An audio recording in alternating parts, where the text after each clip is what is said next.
Nestled along the eastern shores of Cayuga Lake, the upstate village of Aurora, New York, is a college town. Population 800. Known for its charm, fine dining, and local art, it's also a resort community on the rebound from a troubled past not so long ago. Aurora was a sleepy town. It looked almost abandoned. It just kind of was floundering and becoming pretty dysfunctional. That is, until a certain someone came back to town. She remembered it as a very pretty village, and it was pretty run down. She, Pleasant Rowland. Aurora is a special place to her. A Wells College graduate, class of 1962. She came in with a lot of money, obviously. A fortune amassed from American Girl, her very own doll dynasty, which she sold to Barbie maker Mattel for $700 million in 1998. Meanwhile, the near-bankrupt college had been on the lookout for a wealthy benefactor, and Pleasant Rowland fit the bill. Pleasant recognized that the college owned these buildings here and said, hey, listen, one of the things that would be really important to me is I would like to help the college restore these buildings. I knew, just simply knew, that this was a good idea. $44 million later, Rowland and her design team made over Main Street, facelifting storefronts, planting trees, and adding streetlights. Changes that fueled hope and fanned controversy. Still, Pleasant persevered toward a prettier Aurora. The first property to get a facelift, the Aurora Inn. Founded in 1833, closed in 2000. It was very neglected. No one could afford to keep the inn going.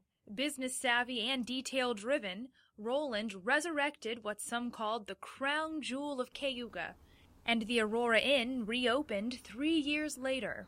Bundled together, Pleasant's properties make up the inns of Aurora. Some bed and breakfasts, others local shops and eateries. Main Street is now home to nearly a dozen thriving businesses. Some, like the Village Market and Bet the Farm behind me, have been renovated from the inside out. So this is our Cabernet Franc. Bet the Farm sells Finger Lake wines and gourmet goods from a historic building that's been newly renovated by Pleasant. The property value has nearly doubled since tenant Nancy Tish set up shop in 2006, and she's also seen a surge in profits, mostly from out-of-town folks. The number one industry here is agriculture. The number two industry here is tourism, and I think that we need to promote our areas of tourism because it's not an attractive place for big business to come in and set up. She says smaller stores can hold their own in this sleepy town turned destination because they're all about the buy local scene. Like Jackie Farlow's art and design shop. Well, she just came in and had a magic wand that transformed all these buildings. Another Main Street must-see that got more than just a fresh coat of paint from Pleasant Rowland. And the beauty about her renovation is that she preserved the original character of the building. Reflecting the eclectic finds featured inside art and design. Well, I have several artists. This is from Alexander Millen, and these are from Susan Silverman. And add freelance photographer to Farlow's resume. She took on Rowland's task to snap photos before and after the big changes in town. Well, I photographed the E.B. Morgan house. The castle on the lake, another property under Rowland's name. Which is like a gallery in itself. It's just beautiful. This is a person that believes that details are incredibly important. This is someone that just keeps pushing and pushing and pushing until you get to that point where it is perfect. So Jackie, I've heard that Pleasant has been described as sort of a fairy godmother. What do you think about that? Yes, I've used that term, and I've also called her the Archangel of Aurora because she just swooped in and made it all better. Farlow also worked with Rowland at Mackenzie Childs. She was wonderful to work with. The creme de la creme of whimsical home decor. A bankrupt business Rowland scooped up and later sold. Everything she's transformed, like in this magical, wonderful way. Evident on every storefront she's touched, down the block to Dory's Bakery. How are you? And on to the menu, where everything's prepared to suit Pleasant's taste, from the display case to the checkered patterns that decorate the bake shop. Dory's regular Brian Earl. Oh, wow. Just incredible. The attention to detail, the aesthetic, the beauty. And it was just amazing what she could do with this one person and a lot of money. Yet, Roland still found time to wind down at the Aurora Inn bar. In fact, that's where Brian Earl met her, while playing in a jazz duo a few summers ago. I'm Brian Earl, I play clarinet tonight.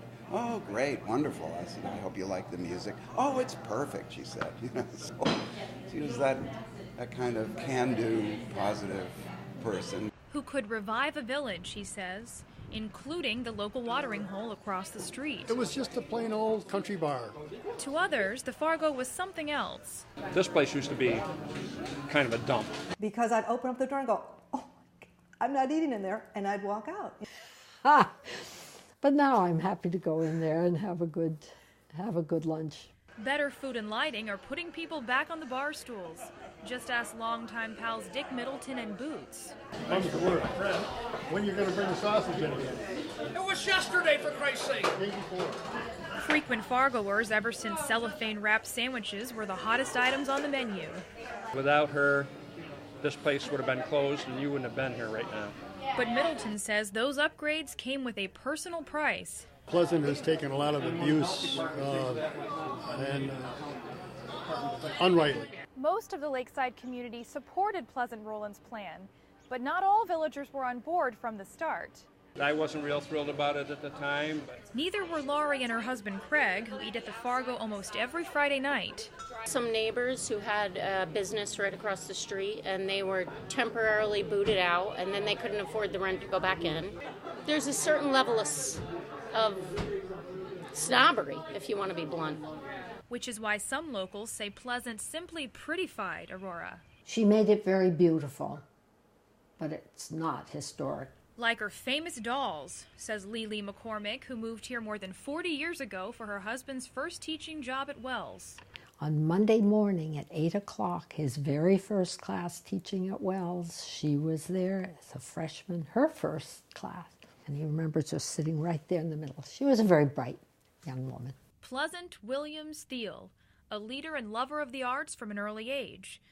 But that connection didn't faze McCormick 10 years ago when she joined the Aurora Coalition. I call them 12 angry people, but there's like 12 unpleasant people that made her life miserable. A group so opposed to Pleasant's clean sweep of the village, they filed a lawsuit against her. Some in the coalition went to the web, blasting anyone on Pleasant's side, while others slashed tires. But McCormick protested in person, parking her red pickup truck right outside the inn. I just put bumper stickers that were not terribly flattering or welcoming and parked it in front of the inn and left it there. One decal read, "Aurora was pleasant before." So, how did Roland handle the backlash? NCC News has tried repeatedly for comment, but Roland's media relations people declined to make her available. But if Lily McCormick and others in town came across Roland today, as she prepares for the grand opening of her newest endeavor, the Roland House, I would welcome her and hope that she would have a better experience here in the village than she did before. I'd probably thank her because Aurora is like such a better place now. Oh, I'd just say, hey, remember me? I played clarinet in the restaurant. Glad you're back. I just hope Pleasant just keeps on plugging. for what she believes is best for Aurora, even if some people wondered why she did it to begin with. She phrases it in that God's gift is certainly manifested in the natural beauty of Aurora here. And she felt that man's glory was really manifested in the buildings that were built here. And that it's important to preserve our history.